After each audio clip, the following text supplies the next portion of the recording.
There's a man you know. He doesn't miss a thing. He notices the shift in your voice before you've finished your sentence. He walks into a room and immediately feels the tension between two people who haven't said a word about it.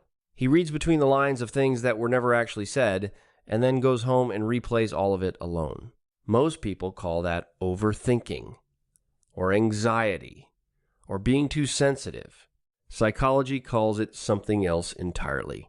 Because what you're about to hear might completely reframe how you understand the men in your life who seem to carry more than they should, who notice more than they let on, who feel everything and say almost nothing. By the end of this video, you'll know exactly what's driving this and why the people who seem too aware aren't struggling with a flaw. They're navigating one of the most complex psychological profiles in human behavior. This type of man exists in every culture, every generation, every family. He is not a quirk. He is not a rare case. And he is, in fact, one of the most consistently present and consistently misunderstood psychological types in modern life. You know him by how he operates. He is the one who picks up on micro expressions before the conversation has gone anywhere. The one who reads an email 3 times before sending it, not because he's unsure of himself, but because he can feel exactly how each word will land on the other end. He is the one who goes silent in loud environments, not from shyness, but because the volume of incoming information has hit a wall. Psychologist Elaine Aron spent decades studying exactly this type of person. She identified a trait she called sensory processing sensitivity found in roughly 20% of the population across gender, across culture, across personality type. But in men, this trait is almost never named. Because in men, the kind of awareness that Aron was describing gets diagnosed as a problem long before anyone thinks to call it a strength. We're going to go through 7 things that are psychologically true about people who are too aware, 7 things that explain who they are, where it comes from, and what it costs them. Let's start with something that surprises almost everyone. For these men, noticing everything isn't a habit they developed, it's how their brain is built. Elaine Aron's research on sensory processing sensitivity found that highly aware individuals show measurably higher activation in the brain regions responsible for attention depth, emotional mirroring, and complex information integration. Their nervous systems don't just receive more input, they process it at a fundamentally deeper level. This is not anxiety, this is architecture. So when the man in your life catches a flicker of sadness in your expression before you've said a word, he is not projecting. He is not being paranoid. He is running on more information than you realize, and he has been doing it every single day of his life, usually without anyone ever acknowledging it. But taking in more data isn't the same as knowing what to do with it. And this is where it gets genuinely fascinating. Here's what most people fundamentally misunderstand about men with high awareness. They are not slow thinkers. They are deep thinkers. And the difference matters enormously. Neuroscientist Jadzia Jagielowicz used brain imaging to study highly sensitive individuals and found significantly greater activation in the brain regions that integrate emotional data with memory, social context, and meaning. In plain terms, their brains are doing more work per thought than a low-sensitivity person's brain ever will. The same input produces a richer, more layered, more complete picture, and that takes time. This is why they pause before answering, why they seem hesitant when they are not, why they replay conversations in their heads long after everyone else has moved on. They are not being indecisive. They are completing a more complex analysis on the same information and often arriving at conclusions that most people around them would never reach. Now here's where it gets a little more complicated, because this is the part most people, even the men themselves, don't fully understand about their own wiring. Being this aware is not a neutral experience. It drains energy in ways that are very difficult to describe to people who don't share the trait. Psychologist Barry Schwartz, in his research on cognitive load and decision-making, found that people who process information more deeply, who consider more angles, weigh more variables, and feel the full weight of each choice consistently report higher levels of mental fatigue. Not because they are weaker, because they are doing more cognitive work on the same amount of input. For the highly aware man, this means every crowded room, every emotionally charged conversation, every environment where the social dynamics are unclear costs him more energy than it costs the average person around him.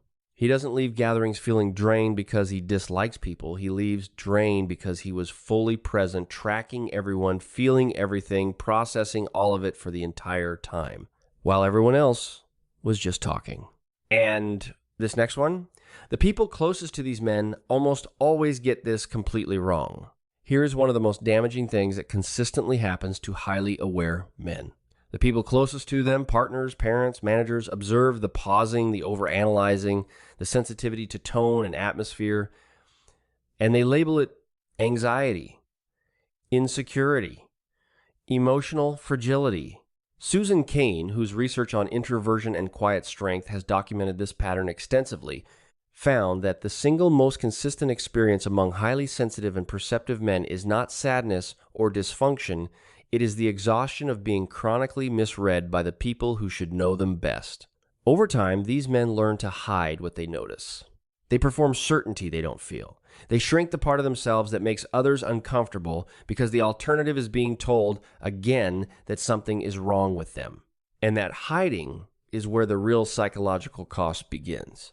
If you're the kind of person who actually thinks about the people in your life, not just what they do, but what's underneath it, what's driving it, and you're still here, that tells me something real about you. It would mean a lot if you hit subscribe. We put out videos like this every week, real psychology, explained in a way that actually makes sense for real people.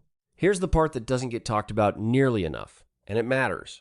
Psychologist Charles Figley's research on empathy fatigue, what happens to people who consistently absorb the emotional states of those around them without release, found that the long-term cost is not just tiredness. It is a slow erosion of self. Highly aware people who never have their sensitivity named or validated, who spend years absorbing without anyone absorbing for them, begin to experience what Figley called compassion fatigue. A numbness that settles in as pure self-protection. In men, this often looks like sudden distance, withdrawal. The man who was once deeply perceptive and present becoming cold, unreachable, hard to read. People around him assume he has changed, that he stopped caring. But the reality is the opposite. He cared for too long, at too great a cost, with no one filling the space he kept giving away. And eventually, the system shut down to protect what was left. But this is the root underneath all of it. And once you see it, everything else makes sense. Here is where the psychology gets real. John Bowlby's foundational research on attachment theory found that children who grow up in unpredictable emotional environments, households where moods shifted without warning, where silence meant danger, where love came with invisible conditions, develop heightened awareness as an adaptive response. They learned to read the room because reading the room kept them safe. The sensitivity was not a personality trait that arrived one day. It was trained into them by an environment that required it.